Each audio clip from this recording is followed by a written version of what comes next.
Hey everyone, it's Niharo here.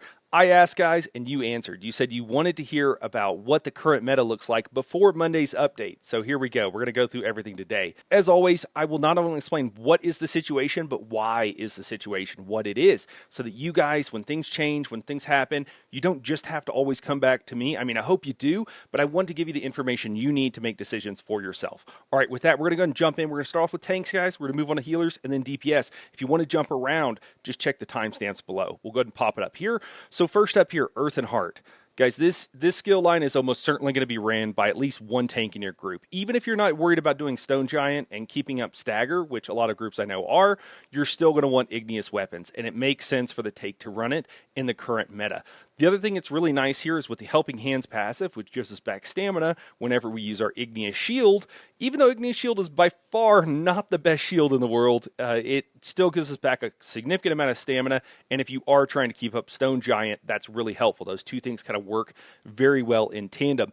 But one of the other reasons, maybe the second reasons third reason you absolutely just don't want to do without this skill line is because of Mountain's Blessing. Mountain's Blessing gives us the unique buff that a DK can bring, giving minor brutality for the entire group, increasing their weapon and spell damage by 10%. This is a unique buff, and when we compare this with the Nightblade's source of minor buffs, which we'll get to in that portion, we basically have all the unique class buffs covered. We don't need a Sorc, we don't need a Templar. We've got them covered here, and right now in the meta, that's what it's looking like, okay?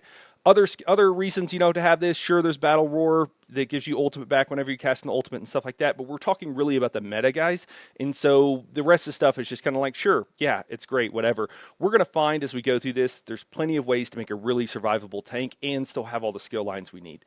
Next up here is going to be Daedric Summoning. Daedric Summoning, the real reason we want this is because of the Storm Atronach. So this provides us with Major Berserk for our party for 10 seconds. This is a buff you really can't get you can't get any other good place. So we absolutely want this in our group. And right now it looks like it's probably going to be on the tanks to run it. It could also be on the healers. It's almost certainly not going to be on any DPS in an optimized group. So note here, for dungeons, this is a little bit different. You might want to run something else, but for trials, absolutely, you're going to want this skill. There are some nice abilities here as well. We got Bound Aegis, which is really helpful for being protective and keeping us survivable. Conjure Ward can be really good, but as we talked about, Igneous Shield, we might want to use so that we can get back that stamina so that we can keep up our stagger via Stone Giant. If you are not doing Stone Giant, you don't need the stamina. Conjured Ward is absolutely the way to go. It's a much better shield. We also have a couple of, small but non-negligible skills here with Rebate. That's really important. Power Stone reduces the cost of our ultimates by 15%. That allows us to cast more Atronachs. Really going to be important in the new meta. And then again, for the rest of these skills, we have a bit of a unique damage reduction. I will say, guys, we're going to find that there's a lot of places that we get a lot of damage mitigation, and that's going to change what we do with our tank, even on survivability builds. More about that when we get to the Necro section. All right. And then, of course, Expert Summoner increases our magic and stamina. Just kind of nice to have there. Hey, guys, I just want to interrupt here. For dungeons, because I know a lot of people are worried about dungeons. For dungeons, I think the thing to do in the next patch is honestly to run 4 DDs. One of those DDs is going to be your tank. You're going to need a taunt, and you're going to get a bunch of armor from various passives. I think Soldier of the Apocrypha is one of the best ones. You can get a ridiculous amount of armor from the skill line, including using, Runic Jolt as a taunt. That's like 5,000 resistances just right there. And so I think you're going to be able to run essentially a DPS tank build next if you want to get really sweaty with dungeons. If you are not that sweaty and you don't want to run your DPS, tank, you can do whatever you want, guys. There's going to be tons of stuff. DPS is already going so high, most things aren't going to matter anymore. And it's honestly, it's going to be a problem for ESO. I think more generally, if you have 4 people with decent builds, you're just going to be able to run through dungeons, even on hard modes, without much trouble, if you're not already. All right, moving on. Winter's Embrace. So, guys, someone needs to run Expansive Frostcloak, and historically that has been our Warden Healer. This skill line offers nothing for our Warden Healer except for this skill. So it makes a lot of sense for one of our tanks in the group to run Expansive Frostcloak. And that's probably going to, it's probably going to be us as a tank, right? So we've got a bunch of tanking passives down here, increased chance to apply chill status effect. We've got increased armor. Certainly that's nice. A chance to apply major maim that kind of, this could use some tweaking. And then we got increased block chance. Tons of great things on here. I will note, let me just pull out a couple skill points here. A lot of people seem to think Winter's Revenge is the way to go for applying minor brittle. Typically, unless you're trying to apply it in an area that you're not standing in, that is not true.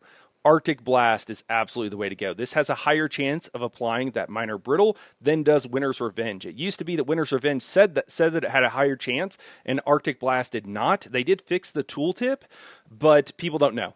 It's always been Arctic Blast. It's always had a better chance of applying brittle. It's in a 6-meter area around you, so you have AoE brittle basically 100% of the time. So that can be really nice for a particular group. Now, one of the things I'll note, guys, with these particular skill lines, if we look at our bar, we don't have room for all of this stuff. I mean, if we put Arctic Blast here, we don't have our own source of a class heal, so that doesn't really make a whole lot of sense. Stone Giant, sure, it's great.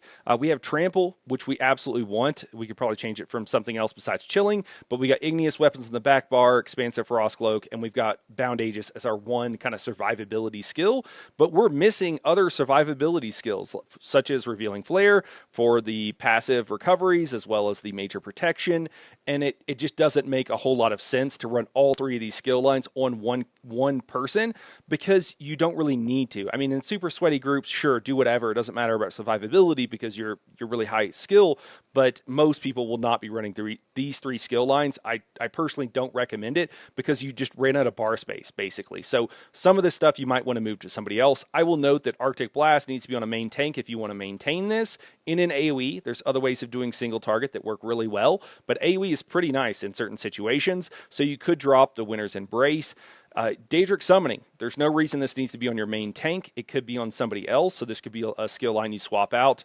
Earth and Heart, there are arguments to be made. I mean, it's really nice to have Stone Giant on your main tank because they're always pointing at the main boss, almost always, but it could be good on an off tank as well, so there's lots of options there. All the DK mains out there are yelling at me right now. I know it. Okay, what else can we do here? Well, let's take a look. So first off, we'll jump down to the Necromancer, and it's going to be the Grave Lord skill line. So we'll just pop in here, and the reason for that is because of the Colossus. We might want to run a Colossus, and this is how we get access to it. Now, are there other things in here that could be kind of useful? Kind of. I think the main thing would be the Boneyard for the minor vulnerability. We're going to be struggling to find sources of this, depending on what we run in our particular group, but that's really the only other thing. Most of this other stuff is going to be covered by, you just don't need all this stuff. It's DPS focused things. So that's our fourth skill line. And then our fifth skill line here is going to be Soldier of the Apocrypha. And I'm going to go ahead and slot this here so we can really take a look at it. But the reason we might want to slot this is, one, like every single skill in this skill line is great for us as a tank, okay? So we have Rune Ward here is an amazing shield for us. Runic Jolt is a great taunt, also provides Crux. And whenever you choose any Arcanist skill line, particularly with Soldier of the Apocrypha, the more skills you have that generate Crux and that use Crux, usually the better. We also have here with our Crux Sweep Armor to generate Crux on the back bar, or just passively. Runic Defense with Rune Guard of the Still Waters is our burst heal, so a huge amount of survivability here. But obviously, if we're switching that out, we would have to drop our Igneous Shields. If we're on our back bar, we wouldn't be running, of course, our Frost Cloak. So it does kind of change things up, but it makes your build very, very survivable. Runic Sunder gives us more armor, which we're already going to get a crazy amount from Aegis of the Unseen down here, just passively.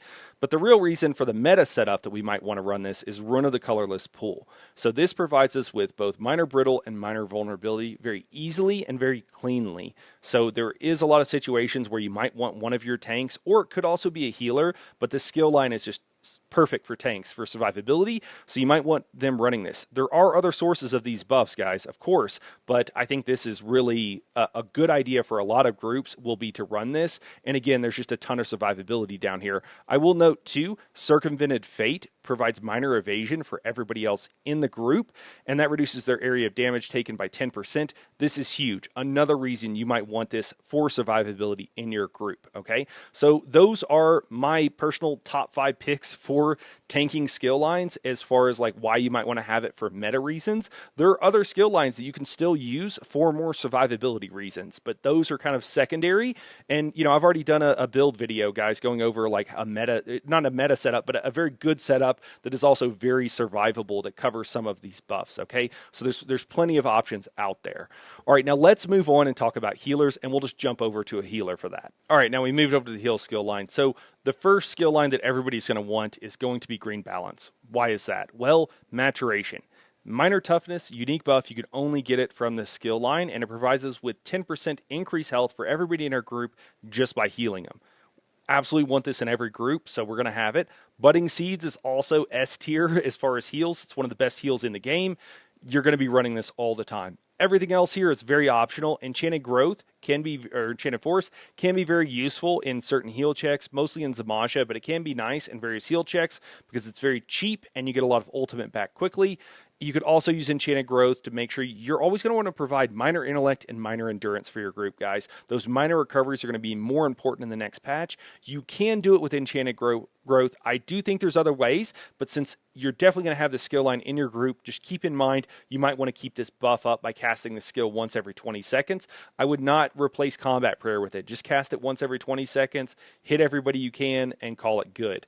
Okay, next up, though, is going to be Winter's Embrace. We already kind of talked about this under the tanking section, but someone needs to be running Expansive Frost Cloak because that's another 9% reduced damage taken. Pretty significant. It's great.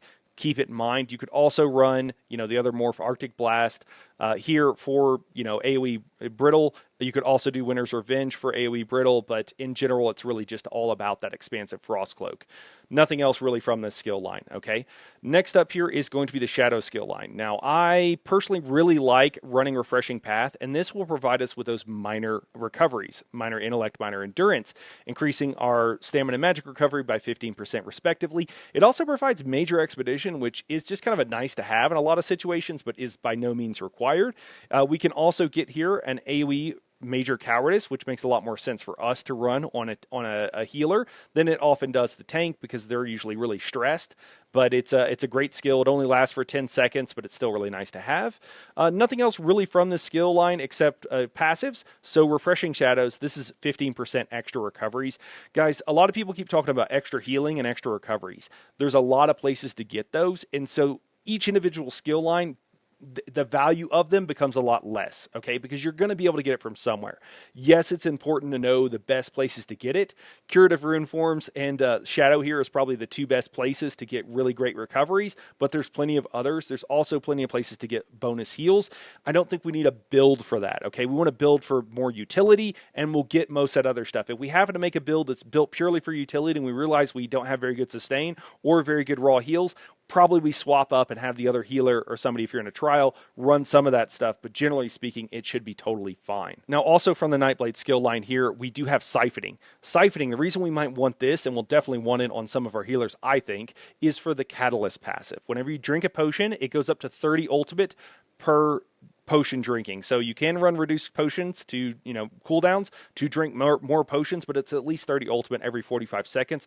A pretty great source, honestly, of ultimate, and it's very easy. You just kind of do this passively, so you don't really have to worry about it. If you are, for some reason, struggling with, recoveries, running Siphoning attacks is the way to go. Gives us extra magic and stamina every second by doing damage, and as long as we have our Wall of Elements down, which we will, great recoveries. If you do need to cast it, it's very cheap. It costs 4,000 health, which shouldn't really matter, and gives us back 2,000 magic and stamina. But generally speaking, we should almost never need to run this, but just know about it. It is here if you're really in that situation where you min-maxed, and then you're like, oh, my recovery sucks. So you could put this on your bar. Also, Healthy Offering here, not the best single target heal in the world, but it actually is it's still very good. It's not the best one, but it's still quite good, and it's cheap. So you can spam it, and it's a really good heal. Burst heal for Tombs and Sunspire, for example. All right, now really, I'm kind of trolling not starting off and talking about the absolute best healing, for as far as like raw heals. Curative Rune Forms, guys. This is absolutely where it at. And you know what? Let me spec into these. There we go. That'll make it a little bit easier for us to tell. The reason we want this skill line, and this is the main one that I think everybody's going to want, for Ultimate, if you're running a Pillager's Prophet healer, okay, if you're running that set in a trial specifically, I think that you really want to run an Ultimate that makes sense for your group.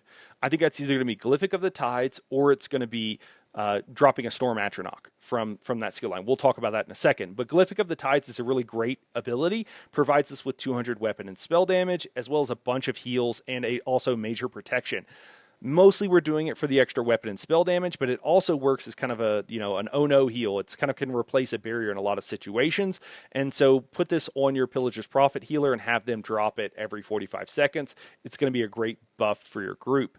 Now, other abilities in the skill line, Ruin Mend is an okay single target heal. It's fine. Remedy Cascade, both morphs of this ability. This is the heal beam, guys. It makes heal checks absolutely trivial, and it's god tier. I think you're going to see this run a lot more often in Sunspire Tombs and Cloud Rest. You're going to have at least one person. They really want to duel me, guys. I'm sorry. You're going to have at least one person running this ability at any given time. We also have Chakram Shields. Now, you can run either morph of this. One costs, Crux. The other one generates Crux. Both are fine. This is really nice in dungeons, and it's really nice and really spread out trial groups. Okay, so situationally it's really great, and so it's just a nice to have. Doesn't make or break anything, but it's a nice to have. Arcanist Domain or Zenith's Empowering Disc, guys, this skill has been changed. They've changed it where it'll only proc on the same 6 people, and it's so hard to get it proc on anybody else. In trials, it's going away. In dungeons, you can absolutely run this, and it's a great source also of that minor intellect and minor endurance for your group. But in trials, you're probably not going to be running this anymore. Unfortunately, it just kind of sucks. Now, we also get up to 12% increased healing based on how many Crux we have, and we generate. And in the past, we've wanted to generate and use Crux. That's changed. Now we just want to generate Crux, and we can sit at 3 Crux, and we'll be just fine. We also get a little bit of recoveries if we're generating and losing Crux.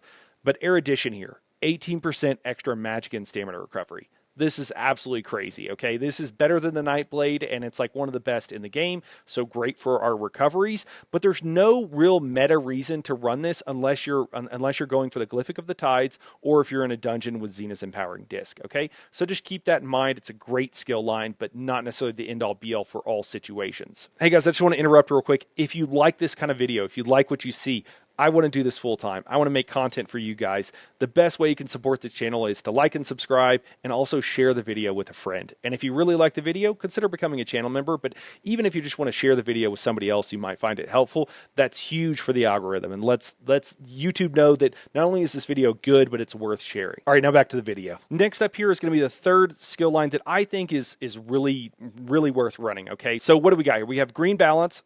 Absolutely want to have that in our group. Curative Rune Forms, I think it makes sense on a Pillager's Prophet healer, and it's just a great healing skill line. We talked about the 2 Nightblade skill lines that are both really good, depending if we want more Ultimate Gen, or if we're just looking for a little heal, as well as providing those minor recoveries, particularly in a trial setting. The 5th skill here, guys, and these are the 5 main ones that I see for healing right now. It's going to be Living Death. And we'll just swap out whatever now.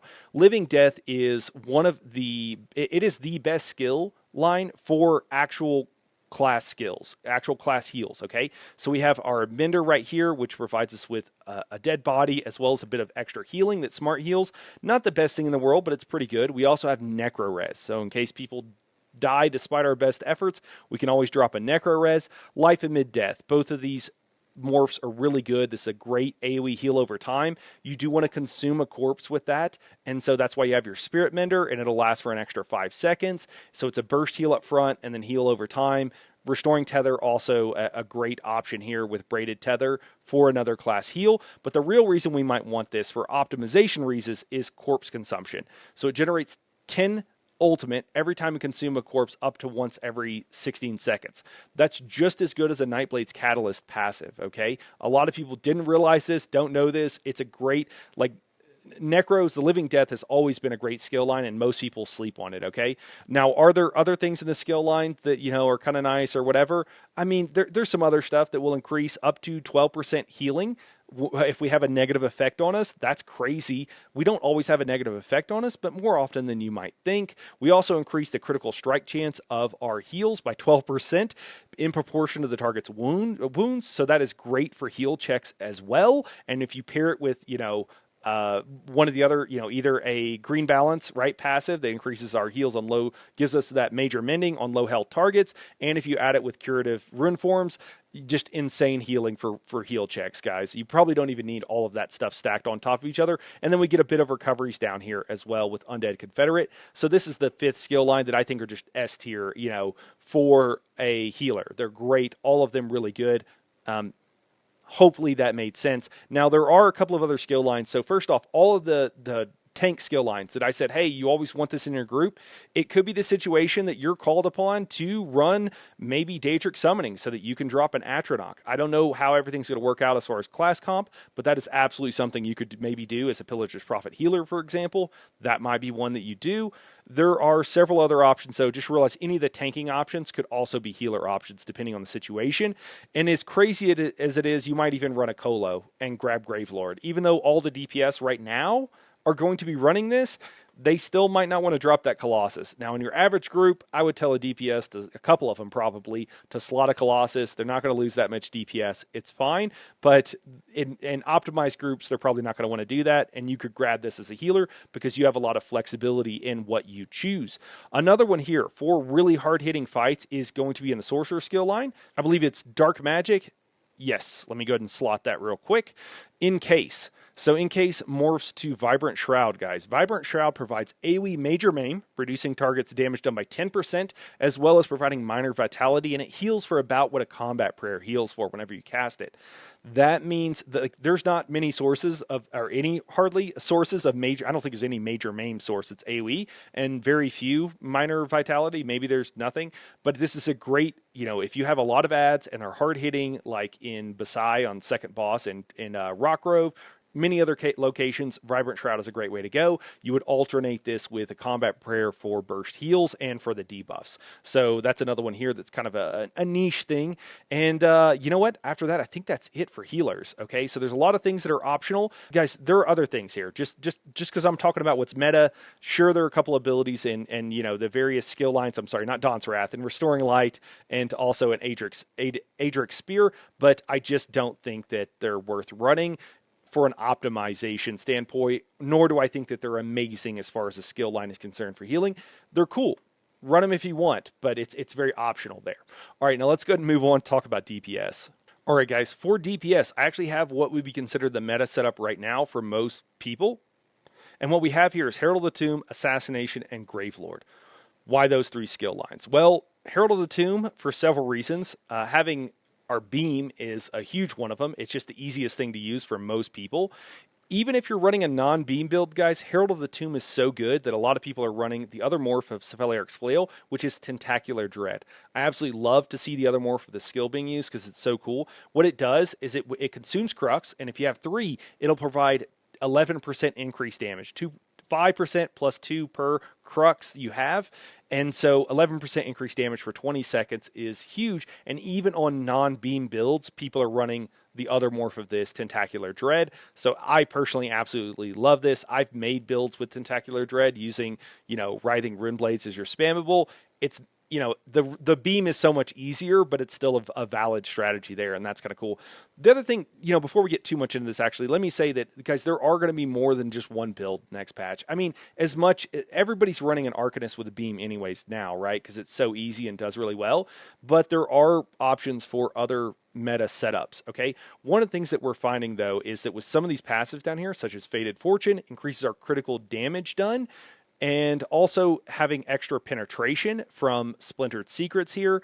So it increases our penetration based on how many skills we have on our bar, and a couple of other passes from the other skill lines. It basically makes a situation that we can drop a lot of penetration sets as well as increase critical sets. So that is going to change up the meta for our setups. Now, I will say with DPS, this is the most likely thing to change next Monday. I almost certainly it's going to change, and all this is going to, are they going to reduce the penetration? Are they going to reduce the critical damage? I have no idea. They might add more. They might add it to just other skill lines. So we'll really have to see, and that's why I'm going to give you some tips here on DPS, but it's all going to change on Monday. We don't know what it all is going to happen, okay? Anybody who thinks they do is wrong. Only people that know are Zoss, and their methods are inscrutable, all right? But Herald of the Tomb, great skill line. Even if you're running a non-beam build, you're probably still going to run Tentacular Dread, and you might be running like Inspired Scholarship because of that. The other thing is, guys, with any class, running the class mastery on either your banner on a DPS, but on something as other specs, generating Crux is huge on a Arcanist, and that's why a lot of people really want the Arcanist as the base. I don't know if they're trying to sell more Arcanist. I assume everybody who wanted it bought it already, but they're giving you even more reason to. So that's another reason you might want to start with an Arcanist base here as well. All right, now let's go ahead and move on. The second up here is going to be the Nightblade Assassination skill line. So the reason we really want this is there's a bunch of sources of critical chance, and that just increases all of our damage. So that's the main reason we're speccing into this skill line. It also provides Minor Savagery, which increases a critical rating for everybody in the group whenever we do critical damage. So that buff is covered here. And remember that the other unique buff that we need would be from the DK, which we already talked about earlier, which we get. So lots of critical chance here, and that's why we like this skill line. So we can also, the kind of last reason here, the third and last reason, is because of Relentless Focus. We can put this on our back bar, never cast it, light attack, get up to max stacks, and it's a dead spot on our bar, so it simplifies our rotation, but it provides us with a lot of damage because we get up to 400 or so extra weapon and spell damage from it just passively. So that's another thing. Also, guys, a note here about Teleport Strike. AoE minor vulnerability, this actually could be useful in Trash and a few other places. You can get it from a Boneyard as well, but it's kind of a nice thing to have, but that's just kind of a bonus. All right, now let's move on to Gravelord. So Gravelord, the reason that everybody's running this is because of Gravelord Sacrifice, increasing all of our damage over time effects whenever we use it by 15%, which is absolutely wild. And obviously this works with our Beam, which is a damage over time effect. And it buffs all of our dots, which is pretty much everything else on our bar, right? So it's kind of crazy. We also get down here, increased critical chance on low health targets, just passively. So we get crazy critical whenever our targets are in execute. Reusable parts, not really that important. Dismember increases our penetration by over 3,000. So this is another reason why we don't need sets like Alkosh necessarily anymore. Again, I think this could change all on Monday, guys, so take this with a grain of salt, but that's one of the major ones. And then, increasing our damage done with damage over time effects, another 10%, so 25% just from Gravelord. It's just crazy, and that's just passive. So that's why everybody's grabbing the skill line. It's absolutely cracked. And then again, down here is basically the meta setup, guys, okay? So we've got Quick Cloak, which you could swap out if you needed to, Cephaliarch's Flail, Fate Carver of one sort or another, Detonating Siphon. We've got our banner as a passive, Wall of Elements, Gravelord Sacrifice, Inspired Scholarship, Relentless Focus, which we don't actually cast, and then some sort of ultimate here. I've got Ty Kings. You could also use Incap. Incap is going to be the most optimal thing to do in most content once you've dropped your big ultimate, but you can use both, or even a third thing there at the end. If you needed to run a Colossus, you could do that on your back bar, but Incap provides you with the most single target damage. And that is it for the main setup. Now, there are other setups here, guys. So other things that we've seen here, let me just run through it. So you can run a Zoo build. Daedric did that kind of as a meme. I think Skinny Cheek said he did it as well. Daedric hit like about 120k on the dummy, and that could probably go up a little bit just running a bunch of pets. Is it an easy build? Not any more than most builds, to be totally honest with you, but it's kind of fun and kind of trolly. You could also run Herald of the Tomb and then Ardent Flame and Assassination. So let me just pull that up real quick. So here, really the only skill that most people were using was Inferno. And so, there's other passives here that kind of seem okay, but we have seen some really high parses. And you know what? I have some public parses that someone sent me that I think are okay to share. So I'll pop up some on the screen here so you can actually see what everybody's running. We could also run Storm Calling, Herald of the Tomb, and Assassination. You guys get the picture here, or Dawn's Wrath, Herald of the Tomb, and Assassination. So those are a couple of the other, things that we've seen before. Dawn's Wrath with the Jesus Beam is actually quite nice. You see that the Assassination skill line just provides that passive critical, and Grim Focus is just too good to pass up. It's a ton of critical, a ton of weapon and spell damage for not really having to do anything, so that's just nice to put on any build. Herald of the Tomb, we've went through it, right? The 11% increased damage, that's massive from one skill, and then there's plenty else to recommend itself on Herald of the Tomb, with the penetration and increase critical damage. So it just makes it where why not run it kind of thing, and it makes it where we can drop all those sets and still be fairly meta. And you could also run again Storm Calling. I've seen some high parses with Storm Calling. Again, they don't really use a whole lot of skills from this skill line, mostly just Lightning Form here, but it's still it is what it is, I suppose. Anyways, guys, I think that's it for today. I hope you guys appreciated this. I hope it's good for you. Just know that we'll be live streaming on Monday, and I'll be going over all the new changes. Before everything goes live, we'll talk about this meta. We've already got a lot of people making various tools for raid composition. So just stay tuned to the channel if you'd like to see that stuff. Appreciate you guys watching, and we'll catch you in the next one.